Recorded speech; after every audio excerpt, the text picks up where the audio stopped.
औज़ुबिल्लाहिमिनश्शैतानिर्रजीम बिस्मिल्लाहिर्रहमानिर्रहीम अस्सलाम वालेकुम students, welcome to power and politics.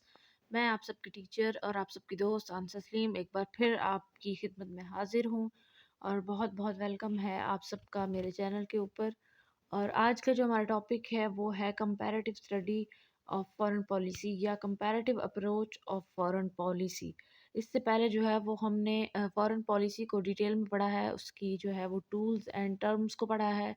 उसके बाद हमने उसकी काइंड्स देखी थी जिसमें हम जो है वो ट्रेडिशनल अप्रोच को कवर कर चुके हैं और बिहेवियरल अप्रोच को कवर कर चुके हैं। आज हमारी जो अप्रोच है वो है कंपैरेटिव अप्रोच। अब कंपैरेटिव अप्रोच जो है वो बेसिकली है क्या? कंपैरेटिव अप्रोच के जैसे कि नाम से ही ज़ाहिर है कि कंपैरिजन, और कंपैरिजन का मतलब होता है एक चीज़ से दूसरी चीज़ का मवाजना करना। तो कंपैरेटिव फॉरेन पॉलिसी की जो अप्रोच है ये कब इमर्ज हुई थी? ये जो है वो 1960s में अप्रोच जो है वो इमर्ज हुई थी और एज़ अ कंपैरेटिव स्टडी के तौर पे इमर्ज हुई थी, जो कि बिहेवियरल मूवमेंट जो कि 1950 के दौर में आई थी, behavioural approach of foreign policy उसके इम्पैक्ट में ये आई थी। तो जो बिहेवियरल मूवमेंट वाले थे या जो बिहेवियरल अप्रोच को स्टडी करने वाले थे, वो लोग कहते थे कि एक ऐसा तरीक़ाकार या एक ऐसा मेथड जो है वो इंट्रोड्यूस करवाया जाए जिसमें हम साइंटिफिक मेथड और साइंटिफिक रिसर्च के ज़रिए सिस्टमैटिक एम्पिरिकल डाटा कलेक्ट करें और हम जो है वो थ्योरी बिल्ड करें। इससे पहले जो है वो फॉरेन पॉलिसी जो है वो 2 चीज़ों के अंडर काम करती थी, एक डिप्लोमेटिक हिस्ट्री और दूसरा इंटरनेशनल लॉ। डिप्लोमेटिक हिस्ट्री मतलब ये कि डिप्लोमेटिक रिलेशन, यानी एक स्टेट का दूसरी स्टेट के साथ जो डिप्लोमेटिक रिलेशन होता था, फॉरेन पॉलिसी भी उसी के ऊपर ही बेस करती थी। और सेकंड नंबर था इंटरनेशनल लॉ, यानी कि फॉरेन पॉलिसी उसी दायरे के अंदर बनाई जाती थी जिसमें इंटरनेशनल लॉ उसको अलाउ करता था। तो ये 2 चीज़ें थी जो फॉरेन पॉलिसी को इन्फ्लुएंस करती थी before comparative approach of foreign policy, यानी कि जब कंपैरेटिव अप्रोच नहीं आई थी, उससे पहले ये 2 चीज़ें जो है वो फॉरेन पॉलिसी को इन्फ्लुएंस करती थी। फिर उसके बाद जो है वो बताते हैं कि फॉरेन पॉलिसी जो कि जिसकी ओरिएंटेशन या जिसकी इमर्जेंस जो है वो 1960s में हो रही है, इसका बेसिक जो वो एम है या अल्टीमेट एम है वो क्या था? वो था कंपैरिज़न या comparative approach to build a general theory of foreign policy through the use of methods borrowed from national sciences. वो कहते हैं कि इसका जो बेसिक एम था वो था ही एक ऐसी थ्योरी को बिल्ड करना, जनरल थ्योरी को बिल्ड करना जिसके मेथड्स जो है वो हम नेचुरल साइंस से बोलो ने। नेचुरल साइंसेज़ कौन से होते हैं? फिज़िक्स, केमिस्ट्री, बायोलॉजी, एंथोलॉजी, ये वो साइंसेज़ हैं जिनको हम नेचुरल साइंसेज़ कहते हैं। तो कंपैरेटिव स्टडी का भी मकसद यही था कि हम तरीक़ाकार जो है या मेथोडोलॉजी जो है वो कंपैरिज़न जो है वो करने के लिए वो हम नेचुरल साइंसेज़ वाला तरीक़ाकार यानी एम्पिरिकल और साइंटिफिक डाटा अपनाएँगे। लेकिन हम कंपैरिज़न क्या करेंगे? एक फ़ॉरेन पॉलिसी का, एक स्टेट की फ़ॉरेन पॉलिसी का दूसरी स्टेट की फ़ॉरेन पॉलिसी के अंदर। तो इसके आगे जो फ़िलॉसफ़र्स हैं जिन्होंने इस अप्रोच के अंदर जो है वो एक अहम किरदार अदा किया है, उसको हम देखते हैं। रोज़नोज़ जो है वो एक ऐसे फ़िलॉसफ़र्स हैं जिन्होंने एक पब्लिकेशन दी थी प्री थ्योरी के नाम से, जो कि कंपैरेटिव फ़ॉरेन पॉलिसी के अंदर एक फ़ाउंडेशन की जो है वो हैसियत रखती है। और उनकी ये पब्लिकेशन जो है वो पब्लिश हुई थी 1966 के अंदर। रोज़िनो ने कहा था कि उसने पॉइंट आउट किया था कि जो फ़ॉरेन पॉलिसी है उसके अंदर लैक ऑफ साइंटिफिक मेथड है। यानी इसके अंदर हमें साइंटिफिक स्टडीज़ को इंट्रोड्यूस करवाना चाहिए ताकि हम फ़ॉरेन पॉलिसी या फ़ॉरेन पॉलिसी की फ़ील्ड के अंदर जो है उसको बेहतर बना सकें। और फिर इसके बाद ही हम जो है उसका एक हाइपोथेसिस बनाएँ।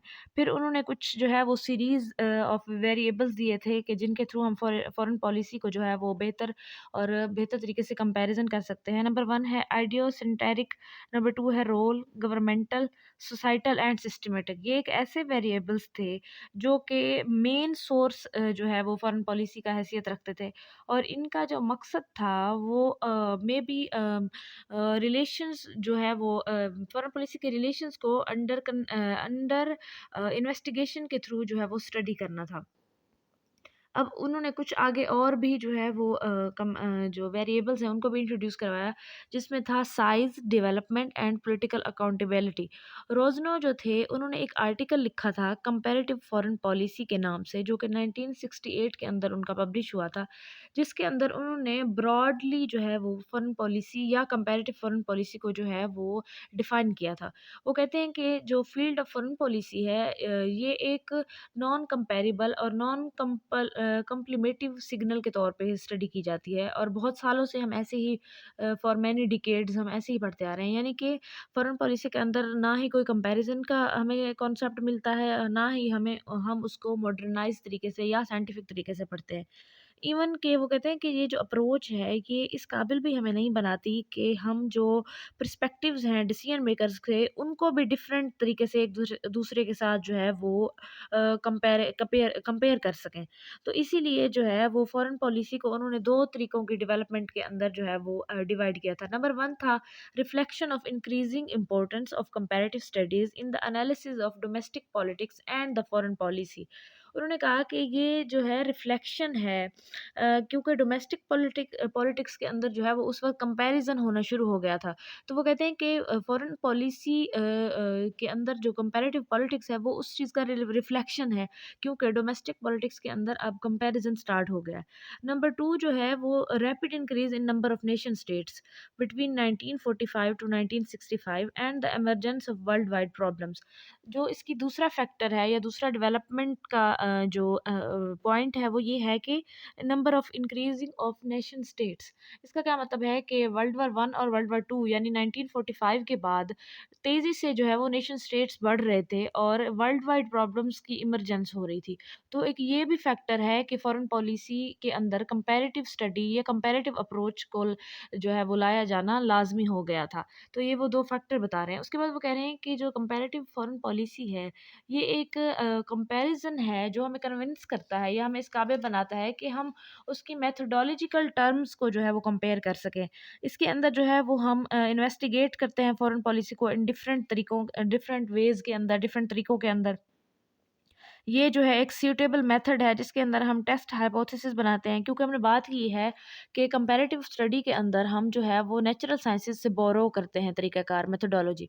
तो नेचुरल साइंसेस के अंदर जो साइंटिफिक मेथड के थ्रू जो है वो स्टडी की जाती हैं उनके अंदर क्या होता है कि वो एक हाइपोथेसिस बनाते हैं। तो कंपैरेटिव स्टडी भी एक इसी तरह का हाइपोथेसिस है और इसका मेन जो एम है वो बेसिकली आइडेंटिफाई करना है सिमिलैरिटीज़ को और डिससिमिलैरिटीज़ को between the nation states between one state and another states. उसके बाद वो बता रहे हैं कि जो फॉरेन पॉलिसी का बिहेवियर है ये एक वन स्टेट के अंदर या दूसरी स्टेट के अंदर जनरलाइजेशन को भी शो करता है। यानी कि जनरलाइजेशन का मतलब होता है एक सी चीज़। तो फॉरेन पॉलिसी का जो बिहेवियर है वो more than one state generalisation के बारे में भी बात करता है। Moreover it become possible to study the foreign policy of a single state across different period comparatively.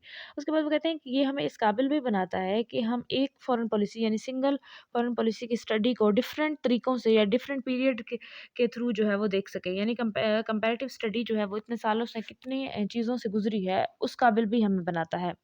उसके बाद कहते हैं कि ये जो फ़ॉरेन पॉलिसी है इसकी जो कंपैरेटिव आउटलुक है, वो नेशनल और इंटरनेशनल पॉलिटिक्स के अंदर बहुत अहमियत रखती है। ये जो है वो एक-दूसरे के साथ एसोसिएट हैं और इस इनके अंदर कुछ वेरिएशंस पाई जाती हैं। और ये हमें नेशनल और इंटरनेशनल डायमेंशंस के हिसाब से हमें फ़ॉरेन पॉलिसी को जो है वो स्टडी करने के काबिल बनाते हैं। बेसिकली कंपैरेटिव स्टडी या comparative approach of foreign policy है ही ये चीज़ कि हम एक स्टेट की फ़ॉरेन पॉलिसी को दूसरी स्टेट की फ़ॉरेन पॉलिसी के साथ कंपेयर करते हैं। उसको हम क्या कहते हैं? Comparative study of foreign policy या comparative approach of foreign policy analysis. और आज का हमारा टॉपिक ही स्टूडेंट इतना है। अगला टॉपिक जो हमारा होगा उसमें हम इवन डाटा अप्रोच के बारे में पढ़ेंगे। आज के लिए इतना ही, इंशाल्लाह अगले लेक्चर में हमारी मुलाकात होगी। तब तक के लिए अल्लाह हाफ़िज़।